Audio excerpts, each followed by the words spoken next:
নমস্কার বন্ধুরা, জ্যোৎস্নার রীতিকথায় আরেকটি নতুন পর্বে তোমাদের সকলকে স্বাগত জানাই। বন্ধুরা, আজকের পর্বে তোমরা জানতে পারবে 2024 সালে গুরু পূর্ণিমা কত তারিখে পড়েছে, তার শুভ সময়সূচি এবং স্নান ও দানের শুভ সময়। এর পাশাপাশি জানবো গুরু প্রণাম মন্ত্র এবং আরেকটি তত্ত্ব জানবো যে এই গুরু পূর্ণিমার দিনে দীক্ষা নিলে কোন কোন দিকে সাফল্য আসে। এই সমগ্র তথ্য দিয়ে আজকের পর্বে তোমরা জানতে পারবে। ভালো লাগলে অবশ্যই শেয়ার করে দিও, লাইক করে দিও। আর যেসব বন্ধুরা আমার পেজ থেকে দেখছো, অর্থাৎ ফেসবুক পেজ থেকে তোমরা দেখছো, তারা আমার পেজটিকে ফলো করে রেখো। আর যেসব বন্ধুরা আমার ইউটিউব চ্যানেল থেকে দেখছো, তারা আমার চ্যানেলটিকে সাবস্ক্রাইব করে রেখো, যাতে পরবর্তী ভিডিও নোটিফিকেশন সবার আগে তোমাদের কাছে পৌঁছে যেতে পারে। বন্ধুরা, হিন্দু পঞ্জিকা অনুসারে আষাঢ় মাসে পূর্ণিমা তিথি হলো আষাঢ় পূর্ণিমা বা গুরু পূর্ণিমা বা ব্যাস পূর্ণিমা। যদিও বাংলা ক্যালেন্ডার অনুসারে তখন শ্রাবণ মাস পড়ে যায়, তবু পঞ্জিকায় এটি আষাঢ় পূর্ণিমা হিসাবে উল্লেখিত বা ব্যাস পূর্ণিমা নামে পরিচিত। এই দিনে স্নান দান করা খুবই শুভ। তাই 2024 সালে পঞ্জিকা অনুসারে গুরু পূর্ণিমা পালিত হবে আগামী 21শে জুলাই 2024।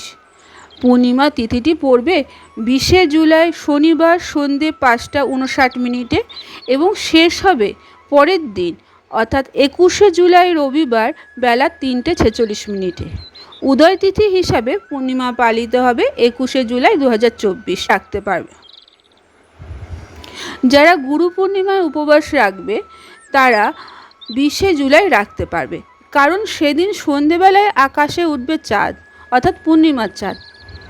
পরের দিন 21শে জুলাই যখন চাঁদ উঠবে তখন শ্রাবণ মাসে কৃষ্ণপক্ষের প্রতিপদ তিথি পড়ে যাবে। তাই এই উপবাসটি পালন করতে হবে 20শে জুলাই। গুরু পূর্ণিমা বা আষাঢ় পূর্ণিমায় চাঁদ উঠবে 20শে জুলাই সন্ধ্যে 6টা 47। যারা পূর্ণিমা ব্রত পালন করবে তারা সারা সন্ধেবেলা চন্দ্রদেবতার পূজা করবে এবং অর্ঘ্য নিবেদন করবে। যাদের জন্মছকে চন্দ্র দোষ থাকবে তারা আষাঢ় পূর্ণিমার তিথিতে পালন করবে, সেই দোষ কেটে যাবে। গুরু পূর্ণিমা স্নান ও দান যারা সারতে পারবে তারা 21শে জুলাই রবিবার করবে। এই দিন ব্রহ্ম মুহূর্তে স্নান সারতে হবে। গুরু পূর্ণিমায় গঙ্গা স্নান করলে সমস্ত পাপ মোচন হয়। এই দিন সকাল 5টা 37 মধ্যে স্নান দান সেরে ফেলা দরকার। এছাড়া এই গুরু পূর্ণিমার দিন গঠিত হচ্ছে সর্বার্থ সিদ্ধি যোগ। এই শুভ যোগে থাকবে 21শে জুলাই সকাল 5টা 37 থেকে পরের দিন 22শে জুলাই রাত 12টা 14 পর্যন্ত। এই দিন উত্তরাষাঢ় নক্ষত্র থাকবে সকাল থেকে রাত 12টা 14 পর্যন্ত। এর পাশাপাশি সেদিন প্রীতিযোগও শুরু হবে রাত 9টা 11 থেকে।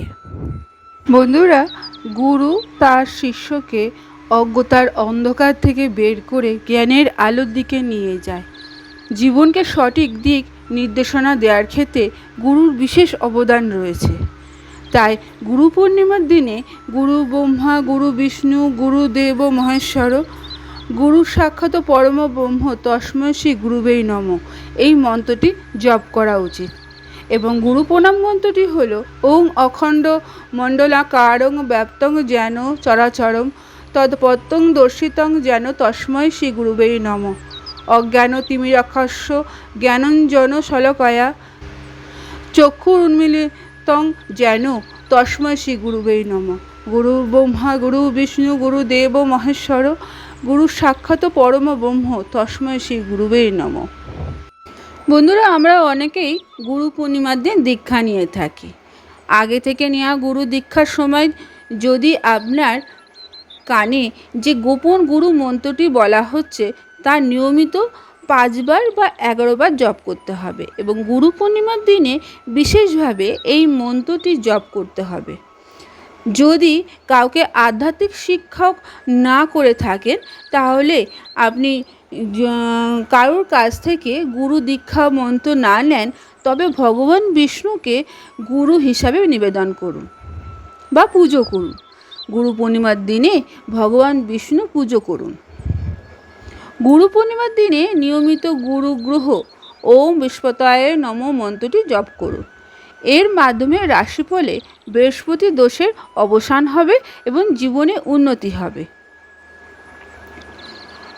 গুরু পূর্ণিমার দিনে গুরু পুজোর পর হলুদ কাপড়, ছোলার ডাল, হলুদ, সোনা, জাফরান, পিতলের পাত্র ইত্যাদি কোনো দরিদ্র বা অভাবী ব্রাহ্মণকে দান করুন। এতে রাশিফল থেকে গুরু দোষটা কেটে যাবে। আজকের পর্বটি এখানে শেষ করলাম। আরেকটি পর্ব নিয়ে তোমাদের কাছে পরবর্তী সময়ে আবার হাজির হয়ে যাব। ততক্ষণ তোমরা ভালো থাকো, অপরকে ভালো রাখতে সাহায্য করো।